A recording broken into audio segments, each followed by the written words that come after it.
Olá a todos, sejam bem-vindos a mais um episódio de Hora D Podcast, onde eu, Matheus Stenger, junto com a minha sócia e parceira Rosimari Marafigo, estaremos entrevistando uma série de convidados para trazer temas muito interessantes para vocês, nossos queridos ouvintes. E que tema é hoje, Rosi? Então, pessoal, hoje nós temos mais um episódio especial aí da série com o Hospital de Olhos da Serra, uma clínica, né, um hospital referência em oftalmologia aqui em Lages. E conosco, então, a doutora Xênia Guevara, ela que é especialista em plástica ocular. Doutora Xênia, seja muito bem-vinda ao Hora D Podcast. Olá a todos, muito obrigada pelo convite, um prazer estar aqui com vocês, ainda mais falar sobre o tema que adoro, sou apaixonada, que é a blefaroplastia. Espero conseguir tirar todas as suas dúvidas hoje, viu? Ah, que bom, é um prazer para nós recebê-la aqui também, já agradecendo tua disponibilidade de tempo, né, de vir aqui numa noite fria gravar conosco, né, doutora? Para iniciar, fale um pouquinho sobre a tua vida, a tua formação, como que você chegou no hospital, conta aí para nós. Sou natural do Peru, passei minha infância lá e uma parte da minha adolescência, cheguei aqui no Brasil com 13 anos, vim com minha família e, bom, durante a escola eu decidi realizar a medicina, que as pessoas que foram minha maior influência foram meus pais, os quais são médicos, né? Então, decidi cursar medicina.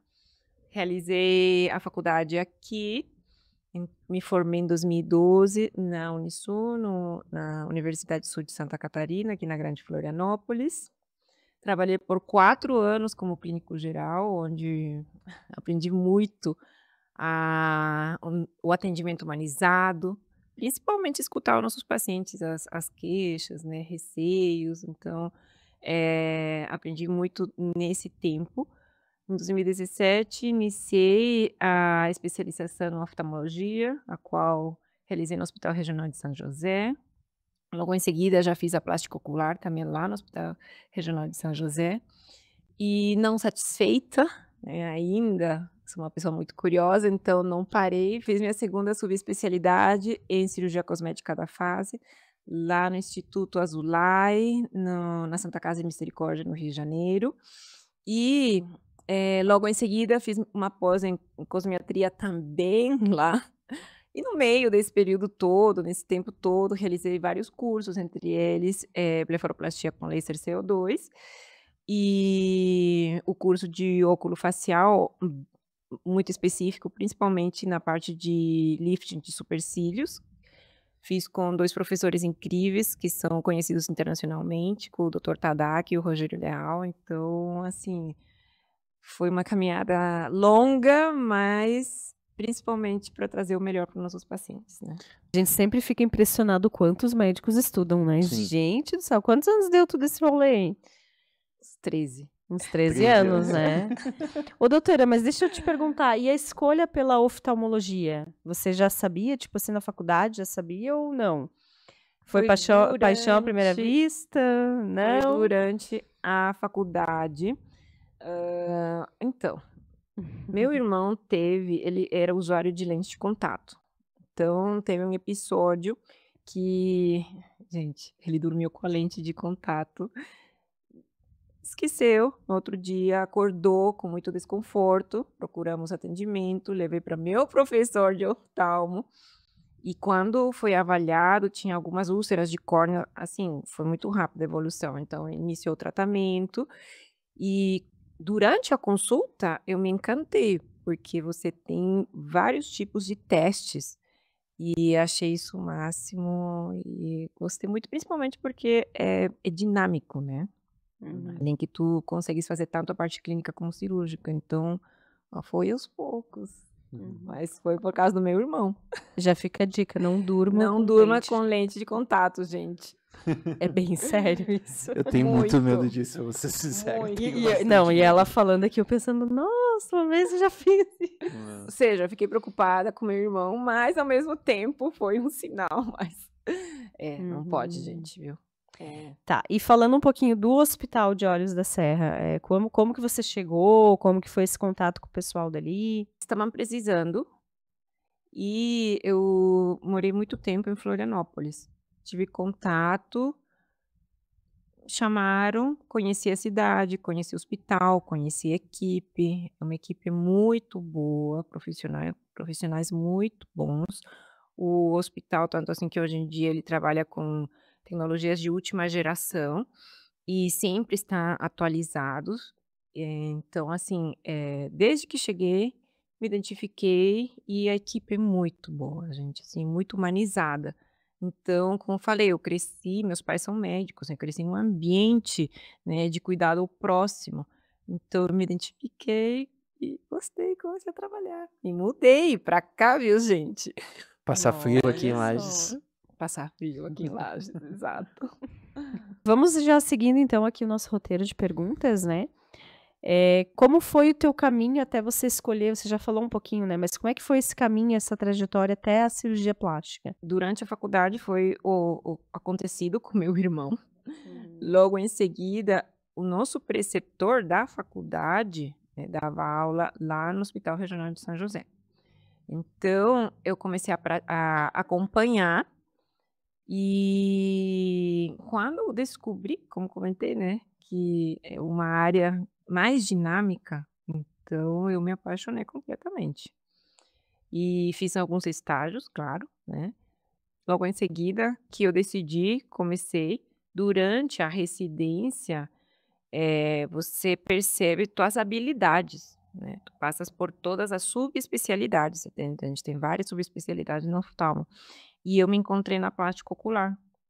E justamente o meu professor, doutor Astor Gruma, que é da plástica junto com a doutora Jerusa, são, assim, profissionais incríveis que eu comecei admirando e, bom, acompanhando, foi me apaixonando.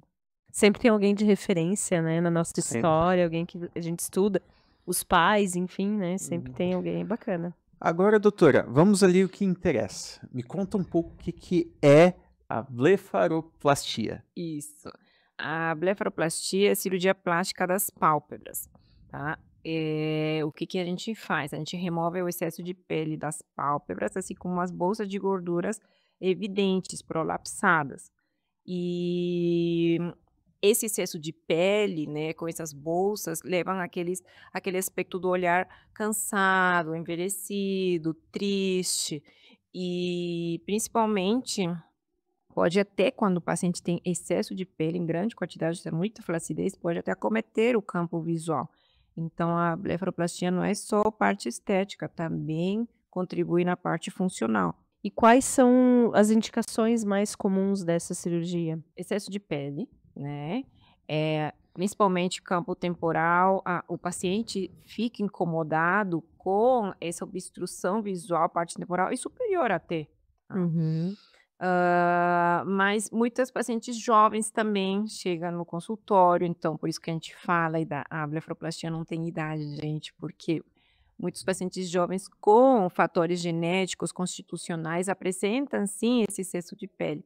Então o que acontece? Começa a apresentar dificuldade para maquiagem, né, nós que somos mulheres, na hora de passar sombra, o delineado, até esse final de semana estive com uma colega que ela falou: "Xenia, pelo amor de Deus, preciso fazer urgente minha plástica", 38 anos, né, então, o que acontece? Já apresenta esse excesso de pele, mas é o desenho mesmo, tá, ou seja, a parte genética que também, né, contribui, e na hora de passar o delineador marca o excesso de pele, então tem que ter cuidado até realizar, né, a cirurgia. Então, tendo excesso de pele, prolapso de gordura, a gente já indica. Puxando essa questão aí de prolapso de gordura que você falou, questão de aumento de peso influencia um pouco nessa questão? Aumento de peso, não, influencia na perda de peso. Por que na perda de peso? Porque daí tu vais ter maior flacidez e na hora de a gente perder, porque o que acontece? O nosso rosto é formado por coxins gordurosos, né, principalmente aqui parte de têmporas, né. Então quando a gente absorve, ou seja, emagrece, absorve parte de gordura, esses coxins, que acontece? Absorvem junto, flacidez de pele, começa a cair até o canto temporal, então a gente não tem só o excesso de pele junto, vai ter o quê? A queda, a pitose da cauda do supercílio, ou seja, da sobrancelha. Então a queda da cauda da sobrancelha acumula pele parte temporal e também ajuda quem? A descer aqui e acumular pele nas pálpebras. Então, resumidamente, tem que cuidar para não engordar, porque se depois fizer uma dieta, pode ter que fazer. Exatamente, é na dieta mesmo, tá? Tanto assim que a gente orienta muitos pacientes. Até semana passada chegou uma paciente com a bariátrica feita, né? Ela falou que tinha emagrecido 15 quilos. Perguntei qual que era o objetivo dela de emagrecer, porque se ela quisesse emagrecer mais, o ideal era guardar para saber o quanto de flacidez que poderia ficar, para a gente conseguir fazer uma cirurgia que tenha um resultado por maior tempo, duradouro, no caso, né? Então, ela relatou que não, que estava feliz com a perda de peso e que estava satisfeita. Não pretendia mais emagrecer, então a gente planejou a cirurgia. Uhum. E além desse cuidado, doutora Xênia, né, se a pessoa quer emagrecer e tal, fazer isso antes da cirurgia, quais outros cuidados no pré-operatório? Ah, ok. Uma dica que eu sempre falo para os meus pacientes, botox, gente, tá? O botox que acontece, a gente aplica tanto na fronte, mas principalmente na área periocular. Na hora da gente aplicar na área periocular externa, o que o botox faz? Paralisa o músculo. Então, na hora de paralisar, pode elevar o canto das sobrancelhas, ou seja, do supercílio. Na hora de elevar, pode levantar também uma pálpebra. Então, a gente não, isso dificulta no momento da cirurgia, por quê? Porque a gente não vai ter a real quantidade de pele para ser removida. Então, por exemplo, acabou o efeito do botox. Vai cair, pode ficar um pouco de pele sobrando. Então, eu sempre oriento para os pacientes realizar quando tem acabado o efeito do botox, que é em média de 3 a 6 meses. E tá bem comum, né, essa aplicação do botox aqui para dar Sim, aquela exato. leve erguidinha. A abertura do olhar que a gente diz. Nossa, enquanto ela tava falando aqui, pensando, né, que eu acho que já tá quase na hora de dar Uma levantadinha. meus olhos já são, assim, mais puxadinhos, né. Do pós-operatório, como é que costuma ser? Claro, depende de pessoa para pessoa, né, como qualquer outra cirurgia. Mas costuma ser muito doloroso, doutora? Praticamente todos os pacientes vão sim evoluir com roxinhos, inchaço, né? Nos primeiros 3 dias, principalmente, que o processo inflamatório da cicatrização, né? Dor. Os meus pacientes relatam desconforto leve, tá? Então, esse desconforto a gente consegue sim controlar com analgésicos. Mas se começar a sentir uma dor mais intensa, a gente deixa orientado. Eu deixo o meu contato telefônico particular para entrar em contato, e não é normal sentir dor. É mais um desconforto, né? Claro que vai depender do limiar de dor de cada paciente, né? Mas geralmente é só um Bem tranquilo. desconforto, exato, né? Além disso, a gente orienta, claro, compressas frias, né? Repouso para ajudar a evitar aquele inchaço intenso. E além do repouso, a gente também orienta evitar a exposição solar, principalmente nos primeiros 2 meses, porque isso pode interferir sim na cicatrização. Então, os cuidados, usar óculos escuros, um chapeuzinho, principalmente quando associamos o lift de supercílio, porque o óculos não consegue ter aquela proteção superior. Então, sempre, né, um chapeuzinho associado. Desculpa, gente. Deixa eu fazer uma pergunta. Você falou ali cuidar do sol por causa da cicatrização. Fica alguma marca, alguma coisa ou não aparece nada? Depende de cada organismo, tá? Tu fazendo os cuidados adequados, com a cicatriz no começo fica vermelha, um pouco mais espessa, e aos pouquinhos já vai melhorando, né? Ficando cada vez mais clarinha. Tem pacientes que com 1 ano já começa a sumir, 1 ou 2 anos já começa a sumir. Tem pacientes que não, que fica clarinho, né? Então isso depende muito da genética, do organismo de cada paciente, mas generalizando, a maioria some, tá? Mas não é todo mundo. E o sol sim pode interferir porque pode manchar a pele, pode manchar a cicatriz, pode ficar escura, além que pode ficar mais grossinha e interferir no processo mesmo, né. Então por isso que a gente orienta principalmente os primeiros meses, gente, evitem exposição solar direta, usar proteção. Ô doutora, e outra coisa curiosidade que surgiu aqui, quanto tempo mais ou menos dura a cirurgia em si, na maioria das vezes, e que tipo de anestesia que é utilizado, como é que funciona? Depende. Depende muito. A blefaroplastia superior, 1 hora. Blefaroplastia inferior, 1 hora e meia. Por quê? Porque a gente tem as bolsas de gordura, tá? Que são mais vascularizadas, então sangra um pouco mais. E supercílio, 1 hora. Então, por exemplo, o que eu e a nossa equipe de anestesiologista, né? A gente combinou. Até 2 horas a gente faz anestesia local com sedação. Sedação, medicação na veia, exatamente, para tu relaxar.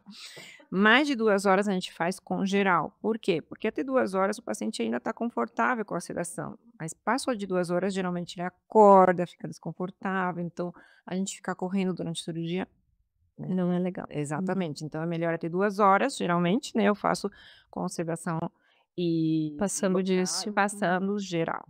E doutora, existe alguma contraindicação para esse tipo de cirurgia? Primeiro, se a gente apresenta alguma infecção aguda no olho, né, então a gente com certeza, ou na área periocular, a gente suspende, primeiro trata, né. Segundo, em relação a doenças sistêmicas do paciente, cardiopata, descompensado, diabético, né, ou se tem alguma outra doença, então o que a gente faz? A gente vai solicitar exames pré-operatórios e sempre meus pacientes vão passar por uma avaliação de risco com o especialista que ele acompanha, né. Tanto assim que quando acontece o especialista vê que o paciente não está compensado, não vai liberar, então a gente não realiza, tá. Mas, na maioria das vezes, eles conseguem controlar, até isso por quê? Porque a gente chega a fazer cirurgias com anestesia geral, então precisa, assim, primeiro passar com o especialista, se não está controlado, vai compensar, no momento que estiver compensado, a gente planeja a cirurgia e realizamos. É como qualquer outra cirurgia, né? Tem todo o procedimento ali de pré-operatório. E dá pra prever muita coisa, né, doutora? Com esses exames aí, né? Então, gente, é muita essa semana passada aconteceu tudo, tá. Até chegou um paciente, queria realizar, pediu os exames,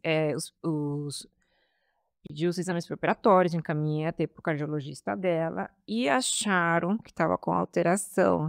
Realizou o procedimento, me volta 6 meses depois agora, né, compensado, mas a gente ainda vai precisar planejar a cirurgia até o cardiologista liberar. Então, foi um sinal. Realizou os exames pré-operatórios, deu alteração, se não tivesse realizado, não teria descoberto essa alteração, não teria tratado. Interessante, né? Uma coisa levou a outra. Bacana isso. E eu posso repetir esse tipo de procedimento várias vezes? A cirurgia dura em média de 10 a 15 anos, né. Então, o que acontece? A gente não para de envelhecer, nosso processo de envelhecimento continua. Então, se acumular novamente pele, flacidez, excesso de pele, sim, pode fazer tranquilamente. E quanto tempo esse paciente ele pode voltar à rotina dele? Você falou alguns cuidados ali no pós-operatório. Exercício físico, por exemplo, trabalhar. Tem Sim. alguma, tipo assim, alguma atividade que vai forçar um pouquinho mais o olho? Alguma coisa nesse sentido? Sim, depende muito da atividade profissional que o paciente realiza, né. Um exemplo, se realizar uma atividade leve, trabalho em escritório, não tem exposição à poeira, à terra, um exemplo. A gente consegue sim liberar para voltar a trabalhar entre 7 a 10 dias. Agora, não, tenho muita exposição, trabalho com atividade física, né, então a gente, afasta entre 3 a 4 semanas, a depender do procedimento realizado. Perfeito. Geralmente, quando eu faço até o supercílio associado, eu afasto 1 mês. Por quê? Porque o supercílio é uma área que pesa o rosto todo, a gente tem um músculo chamado SMAS também, né. Então a gente precisa, assim, controlar em relação a isso. Mas atividade física, se fizer blefaro superior e inferior, 3 semanas, né, a 1 mês, como comentei. Bem tranquilo. Agora, doutor, vamos falar um pouco sobre a questão de tecnologia e diferenciais, né? Hoje existe a cirurgia convencional e além da cirurgia convencional, você também faz uma com laser de CO2. Seria isso mesmo? Isso mesmo, gente, o laser CO2 É uma tecnologia que já existe há muito tempo, mas ele veio para a blefaroplastia para dar resultados inovadores mesmo, né. Então o que acontece? O laser tem 2 ponteiras, tá, a ponteira cirúrgica e a ponteira que a gente consegue fazer o resurfacing no rosto todo, ou seja, o laser na face toda, tá. Então, na hora que a gente usa a ponteira cirúrgica, ele consegue fazer o corte e coagula os vasos ao mesmo tempo. Então, na hora que tu coagula o vaso, tu vai ter menos sangramento, e menos sangramento leva a menos inchaço, menos roxinhos, então tu vai ter uma evolução mais rápida e um retorno mais rápido para tuas atividades. E na hora que a gente troca a ponteira, a gente consegue fazer o resurfacing, ou seja, o laser CO2 fracionado no rosto todo. E qual que é a função disso, né? Ou qual que é o benefício? Melhora a textura da pele, estimula colágeno, melhora as manchinhas, e a gente consegue até aplicar os drug deliveries, que são substâncias com princípios ativos, medicamentos, que melhora tanto o estímulo de colágeno, ou seja, estimula mais ainda e melhora as manchinhas.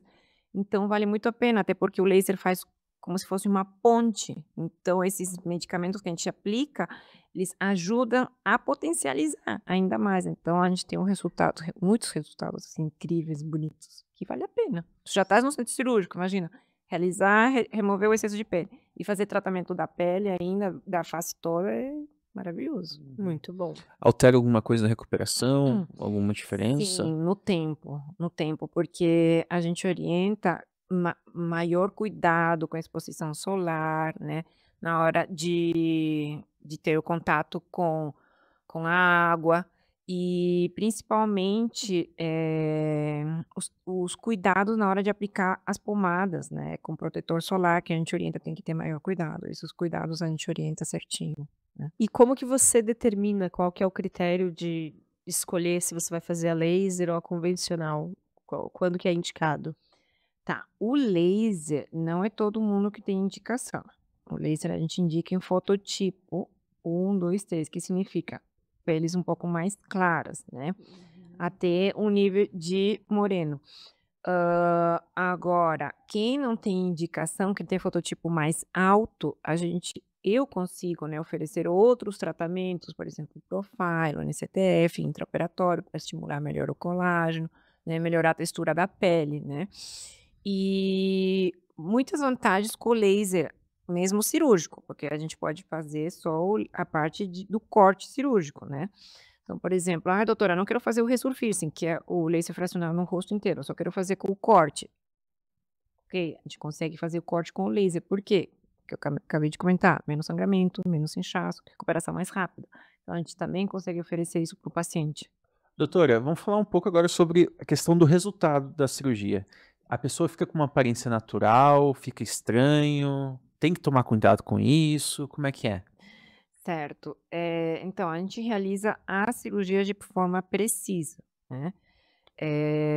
Não retiramos em excesso, justamente porque temos como objetivo a saúde ocular.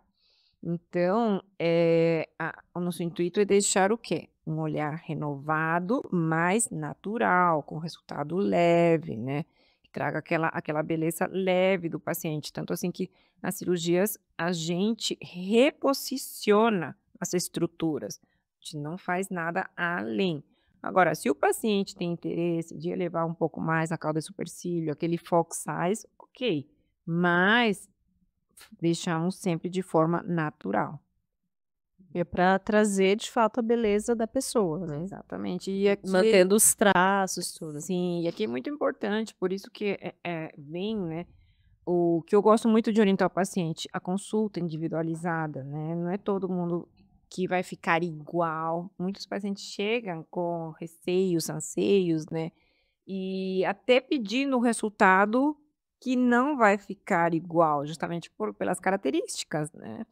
Então, sempre tentamos orientar, minha consulta até demora 1 hora para tentar escutar tudo que ele o que ele está desejando, né. E Expectativas. exatamente, expectativas, né.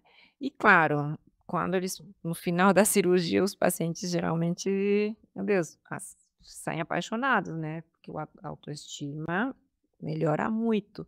E a partir daí já começa a fazer o restante procedimentos, botox, né? E eu gosto muito de encaminhar logo em seguida até para dermatologia, justamente para continuar o acompanhamento, né?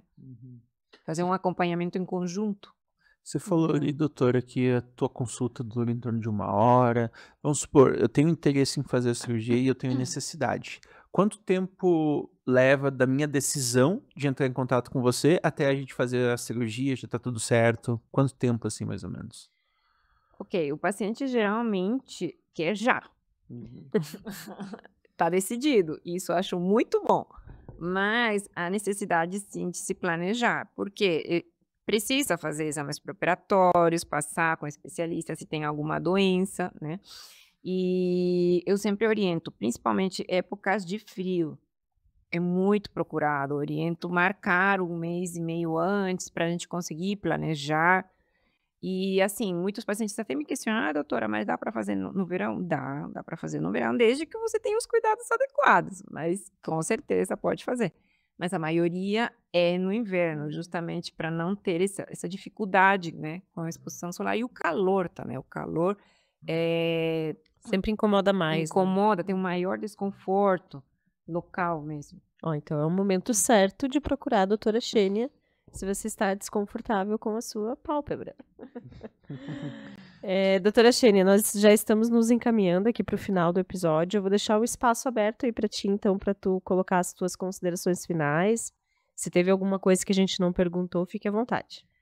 Bom, tá ótimo, gente. Gostaria de agradecer todos vocês pelo convite, o Hospital de Olhos, colegas, muito obrigada. Assim, é uma equipe incrível que eu só tenho que agradecer pelo convite. E a todos os meus pacientes, se planejem, venham consultar 1 mês e meio antes, de preferência, para conseguir realizar uma cirurgia com objetivos bons e resultados incríveis, do jeito que você merece. Perfeito, então, doutora, gostaríamos de agradecer, né? Muito obrigado por ter vindo aqui, falado com a gente, ter tido a proatividade de perder esse tempinho ali com a gente, né? E gostaria de agradecer você, aí de casa, por ter assistido mais um episódio de Hora D Podcast, comigo e com a Rose. E não esqueçam de seguir a gente nas redes sociais e seguir também o Hospital de Olhos da Serra, né? Então o QR Code está aparecendo aqui do lado, vai ali com o celular, você vai ser encaminhado direto ao atendimento do Hospital de Olhos da Serra, vai poder falar com a doutora, vai poder marcar uma sessão com ela. Inclusive, doutora, deixa tuas redes sociais aí também. Claro, meu Instagram é DRA doutora Xênia Guevara, né? E vocês podem me achar lá no Hospital de Olhos, gente. Isso aí. Muito Então, obrigada, doutora obrigado. Hospital de Xênia. Olhos da Serra. Isso. Pessoal, se vocês querem também o Insta da doutora, vai estar aparecendo ali embaixo na descrição desse vídeo, então só ir ali que vocês vão ser encaminhados direto pro Insta dela. É isso mesmo. Muito obrigada pela companhia. Obrigada, doutora, pelo teu Que tempo e agradeço. tua disponibilidade para trazer tanto conhecimento, né? A gente agradece muito. Então, esse foi mais um episódio de Hora D Podcast. Até a Tchau, próxima. tchau.